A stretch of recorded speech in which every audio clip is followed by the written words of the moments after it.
A number of people have asked how I did the artwork and animation for River on a Clear Winter Day, and I found it difficult to explain, hence this short video that explains how I used two pretty amazing software programs, Photoshop and Final Cut. First, I had to do the painting, and for this, I used Photoshop. For years now, many of my paintings have either taken inspiration from or been close imitations of the landscapes of Chinese masters, particularly the late 17th and early 18th century painter Wang Hui. Imitation has a long tradition in traditional Chinese painting, and many painters would spend years doing nearly exact copies of previous painters' work before beginning to add their own variations. The architecture in my painting is not Chinese, but instead a mixture of different traditional Japanese styles.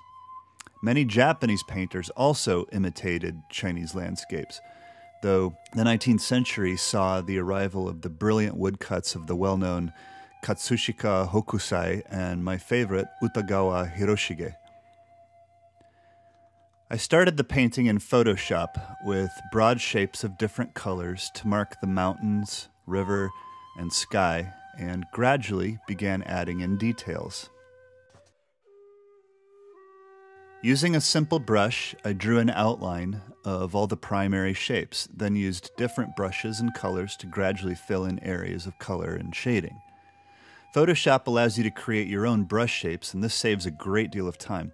I created a different brush shape for each type of texture I wanted to add, using Wang Hui's styles as a guide. The brush settings give you nearly infinite control over how much color to release, transparency, size, etc. You can draw a shape with a simple brush, then turn that shape into a brush itself, which, for example, is how I did the bamboo and many of the trees.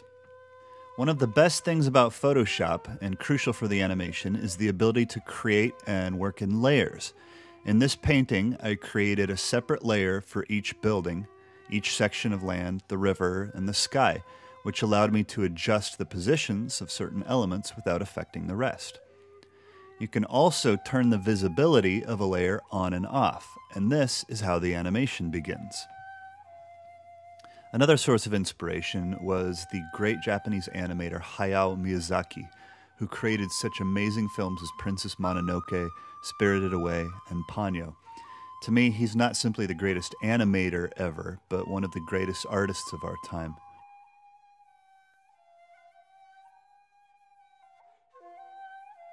I'll use the walking guy as an example. Each part of his body is a separate layer. All the body parts are linked together in a group, and I can then copy the entire group and paste it as a new layer. I can then move the new group ever so slightly, and within that new group, I can also move his arm ever so slightly. I repeat this process and variations of it over and over, each time moving the appropriate parts.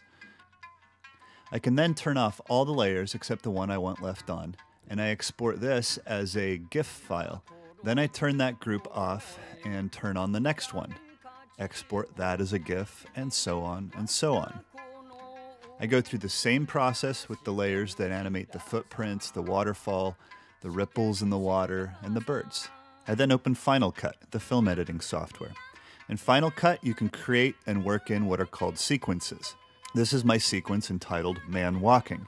As you can see, I have imported into this sequence each individual GIF file in their proper order. Once I press play, he begins to walk, and I can adjust the length of each frame to speed up or slow down the animation of his walking. I then create another new empty sequence. I import the background scene of the mountains and the water, etc., and I make that my base layer in this new sequence. As you can see, you can also work in layers in Final Cut. The next layer I put on top is the rolling mist, which I animated using Final Cut's motion tools. Now I can take my previous sequence of the man walking and drag it into this sequence, placing it wherever I want. And I do the same process with the birds, the ripples, and all the other animating sequences. And then finally add the audio track.